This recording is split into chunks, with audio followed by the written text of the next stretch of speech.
I think, and then when Ben's dad got Ben from Ben that he was up outside and his parents said, and then his dad said come over here and and then took them to the house.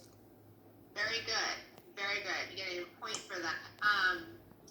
Mommy, Yeah. when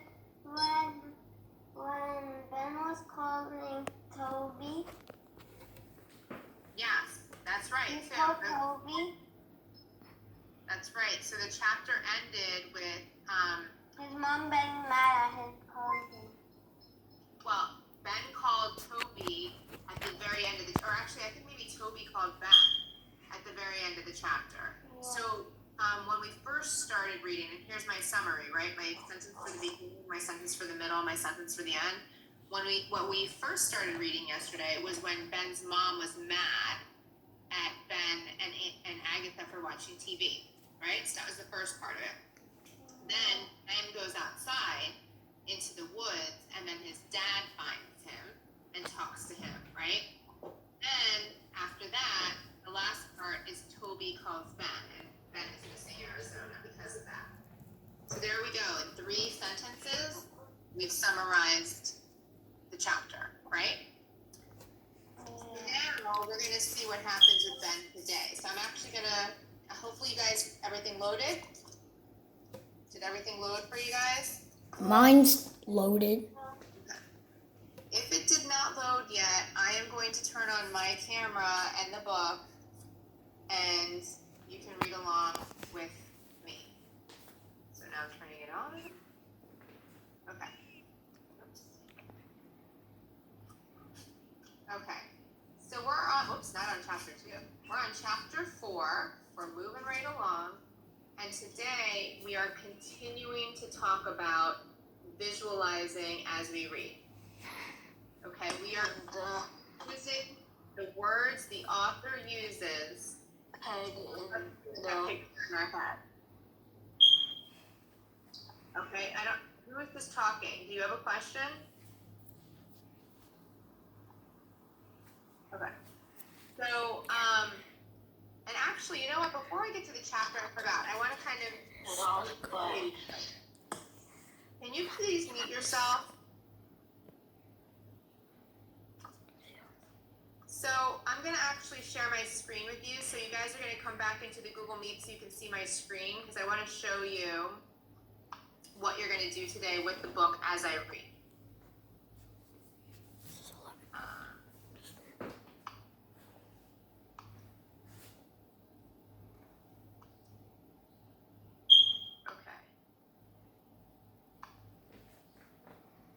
So this is going to be, this is a page from chapter 3 that we just finished reading. And I'm going to read you this excerpt. Remember, excerpt means that it's a little piece of the chapter that I took. And I want you to visualize as I read these paragraphs of where the character is. And then I want you to look at these pictures, these 3 pictures down here. And I want you to decide which picture best matches what you visualized as we read. Okay? So, this is from Night of the Spadefoot Toads. He slogs across the lawn and passes underneath the trees. He squeezes through the shrubs that mark the back edge of the yard and peers into the woods. It's getting darker, but he can see what looks like a faint path. A path he's never noticed before. His heart is beating fast. He starts down the path. So you should be picturing this character walking down this path and using these words that the author is saying to visualize this. So his heart is beating fast. He starts down the path. The rain trickles off his hood onto his nose and seeps through the shoulders of his jacket. He doesn't care. So what if he gets soaked? He walks slowly, willing himself to calm down and stay quiet. After a few yards, his heartbeat returns to a normal pace, and his mind stops racing quite so much. Then he stops. Did he hear something? He stands still and listens. It wasn't the rain hitting the branches overhead, or or the sound of his feet scuffing the wet ground, or even his breathing. The faint noise begins again. It sounds like something calling, something living. A little shudder runs down Ben's spine, but he follows the path, moving farther away from the house. He has to fight his way through the underbrush, and twice he has to double back to find a place where his sneakers don't sink down into the muddy ground. Okay, so what I want you guys to do is I want you to choose, hold on, I just need to make this a separate window. I want you to choose which picture, oh no, hold on. I'm trying to flip my screen. A speech at 11:35.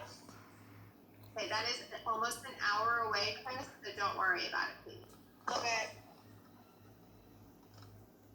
Okay, I'm gonna I want you guys to write in the chat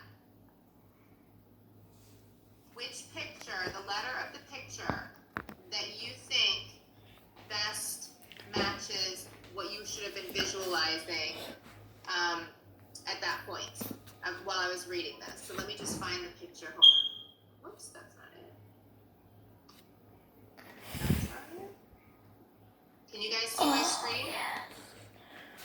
Oh, fuck, yeah. Let me just take this down. Oh, fuck. Oh, yeah, baby. Oh, yeah, baby girl. Oh, yeah, baby. Which picture, A, B, or C, did you visualize while I was reading that paragraph? Thank you. A. Just type it in the chat. Good. So all of you are typing A. I hope you were visualizing A and not B or C while you were in the chat, because the words the author was using helped us see, hopefully you saw something like this. It's raining, he's in the woods, it's wet. This is what you should have been visualizing. What were some of the words that helped you think that he was in a rainy, wet woods? Can anyone tell me what words helped you know that? What did the author say? He said it was dark and Yeah, he said it was getting darker, right? That's what it says right here. it was raining. Yes, and he said it was raining. So that's what we should be picturing, right? So the author said it's getting darker. The author said it's raining. What else did he say? It says he passes underneath the trees. Doesn't that tell you that you're kind of in the woods? Yep. And how about it says he peers into the woods? That tells you you're in the woods also, doesn't it? Yep. Okay, so we're gonna write that down too. He peers into the woods and he passes underneath the trees. This is telling us where Wow. he is right now. If you thought he was in a classroom after listening to those author's words, then you are not listening carefully. Okay?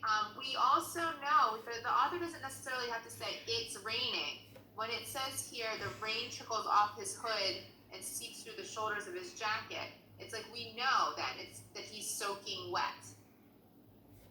Okay? But he does flat out say the rain is hitting the branches overhead. That's telling us it's raining. He's in the woods.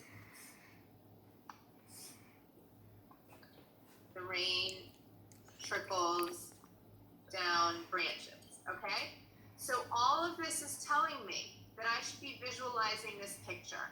And if I'm not visualizing this picture and instead I'm visualizing this picture, when they start talking about picking up the frog out of the puddle and you're visualizing a desert, you'd be so confused. You'd be like, what? What's happening here?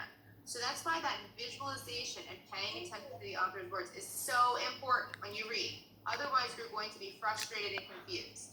So today, when we're reading, you guys are going to be visualizing, listening to the author's words as you read so that you know where he is. Okay? So here's here's the book. I'm gonna start. You can go back to Epic. Miss Cole, Yeah.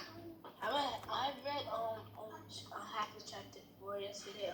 This that whole page the whole. Okay, well, we're rereading it today, so you're gonna have to stay with us, okay? So chapter 4. The next day after school, Ben checks on the frogs in the bucket. I'm right here, you guys can follow along with me. Hopefully you're all in Epic. It's still just sitting there, and it doesn't seem to be very happy. It doesn't seem very much of anything. He feels bad. He knows he could let it go, but he doesn't want to yet. He takes a plastic grocery bag and a garden trowel into the backyard, where he digs up some dirt, grass, and some wet weeds. You should be picturing this. Ben is now in the backyard. Next, he wanders out under the big trees and finds some worms under an old log. So you should literally be picturing him lifting a log and finding